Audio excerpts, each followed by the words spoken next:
ऐका, उचलली जीभ लावली टाळाला, खोटं नाही बोलायचं. बर. त्यांनी कॉल रेकॉर्ड दाखवावं, नुसती हिस्ट्री दाखवावी. हा. हिस्ट्री जरी दाखवलं, मी माझ्या पदाचा अध्यक्षपदाचा राजीनामा देऊन राजकीय संन्यास घेतो. आणि पण हा. जर हिस्ट्री नाही दाखवू शकला तर आजच्या आज तुमची उमेदवारी मागे घेऊन तुम्ही काँग्रेस. निलंग्याचा पोपटीत आला अशा पद्धतीने देखील त्यांनी हिणवल्याचं पाहायला मिळालं. राजकीय वय आणि अनुभव कमी आहे, त्याच्यामुळं ते कधी कधी पोरकटपणानं बोलतात. मला पोपट म्हणला, मी त्यांना उड्या मारणारा माकड म्हणू शकतो. जगाला माहित आहे मी पडलोय, पण 1,00,000 मतं घेऊन पडलोय. लातूर महानगरपालिका निवडणूक प्रचार आता काही वेळ राहिलेला आहे, काही तास शिल्लक आहे. मात्र त्या अगोदर विक्रांत गोजमगुंडे जे माजी महापौर होते त्यांनी गंभीर आरोप केलेले आहेत. ते व्हिडिओ देखील व्हायरल होत आहेत. अभय साळुंके जे काँग्रेसचे अध्यक्ष आहेत त्यांच्यावरती आरोप आहेत.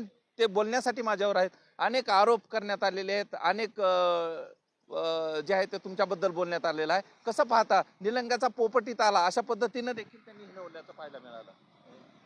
त्यांचं राजकीय वय आणि अनुभव कमी आहे, त्याच्यामुळं ते कधी कधी पोरकटपणानं बोलतात. मी त्यांना क्षमा केलेली आहे. नाहीतर ते मला पोपट म्हणला, मी त्यांना उड्या मारणारा माकड म्हणू शकतो, बेडूक म्हणू शकतो, पण मी तसं म्हणणार नाही, कारण त्यांचा अनुभव कमी आहे. राहता राहिली गोष्ट, त्यांनी मला म्हणले पडलेला. पडलेला मी तर आहे, हे सगळ्या जगाला माहित आहे मी पडलोय, पण 1,00,000 मतं घेऊन पडलोय. त्यांना माझी विनंती आहे, त्यांनी त्यांच्या वडिलांना, आदरणीय तात्यांना विचारावं, कारण तात्यांनी पण निवडणूक लढवून एकदा त्यांचा पराभव झालेला आहे. 1,00,000 मतं घेणं किती अवघड असतंय ते तात्या सांगू शकतील त्यांना. खरं तर निवडणुकीची रणधुमाळी झाली. या अगोदरच त्यांनी पक्ष सोडला. काय कारण होती पक्ष सोडला? अनेक कारण देखील त्या सभेमध्ये त्यांनी सांगितली. असं घडतंय, काँग्रेसमध्ये घडलं होतं? नाही, त्या कारणाकडे पुन्हा जाऊ आपण. पण त्याच्यामध्ये त्यांनी अजून एक गोष्ट बोलली की भाषणानंतर मी त्यांना फोन केला. 31 वर्षापासून राजकारणात आहे, संघर्षातून आलोय. गल्लीपासून दिल्ली पंतप्रधानापर्यंत जिथं जिथं मुद्दे मला खटकले तिथं तिथं मी ठामपणे माझं मत मांडलेलं आहे. कधीच 31 वर्षात कोणत्या वाक्यावरून मी माघार घेतली नाही. त्यांना विनंती आहे की असं पोरकट बोलण्यापेक्षा फोन केला असेल. 8 तारखेला सभा झाली, 8 तारखेपासून ह्या क्षणापर्यंत जर फोन मी त्यांना केला असेल कोणत्याही कारणानं, त्यांनी कॉल रेकॉर्ड दाखवावं, नुसती हिस्ट्री दाखवावी. हिस्ट्री जरी दाखवलं, मी माझ्या पदाचा अध्यक्षपदाचा राजीनामा देऊन राजकीय संन्यास घेतो. पण जर हिस्ट्री नाही दाखवू शकला तर आजच्या आज तुमची उमेदवारी मागे घेऊन तुम्ही काँग्रेसला पाठिंबा द्या. उगा ऐका, उचलली जीभ लावली टाळाला, खोटं नाही बोलायचं.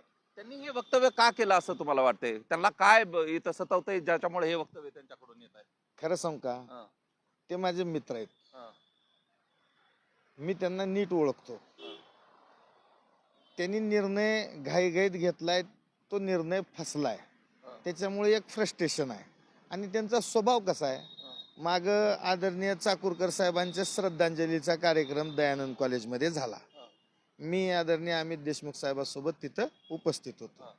हे थोडं उशिरानं आले, माझ्या बाजूलाच बसले. 1-2 मिनिट बसले आणि एका मध्यस्थामार्फत त्यांनी मोती पोळे सरला विचारलं की भाषणाची संधी त्यांना मिळेल का. मोती पोळे सरांनी सांगितलं की वेळ झालाय, त्याच्यामुळे संधी मिळणार नाही. असं म्हणल्यावर 2 मिनिटात तर ती त्या श्रद्धांजली सभेतून निघून गेले. मग ते श्रद्धांजली सभेत आलते का फक्त भाषणासाठी आलते, त्याच्यावरून त्यांची मला वृत्ती लक्षात आलेली आहे. त्याच्यामुळे मी त्यांना फोन करण्याचा संबंध येत नाही. किंगमेकर राहू आपण या निवडणुकीमध्ये किंगमेकरच्या भूमिकेत असो राष्ट्रवादी काँग्रेस, अजित पवार गट, असं देखील म्हणताय. नाही, ठीक आहे, काय व्हायचं ते होईल. त्यांना कसं किंग मेकर व्हायचंय, किंग व्हायचंय ते हो, माझ्या त्यांना शुभेच्छा आहेत. परंतु कुठंतरी लॉंग लाईफ राजकारण करायचं असेल तर तारतम्य ठेवून, एक बॅलन्स ठेवून बोलावं आणि जबाबदार वागावं. जबाबदार वागल्यानंतर कदाचित जनता त्यांचा सुद्धा विचार करेल. हे होते अभयदादा साळुंके. यांनी स्पष्ट जे आहे ते विक्रम गोजमगुंडे यांना चॅलेंज दिलेलं आहे. त्यामुळं सगळ्या या प्रक्रियेनंतर ते व्हिडिओ कॉल जो झाला सभेनंतर, ते ज्या पद्धतीने सांगितलं त्याच्यावरती त्यांनी आता ओपन चॅलेंज केलेलं आहे. त्यामुळे विक्रांत गोजमगुंडे काय बोलणार याकडे देखील सर्वांचं लक्ष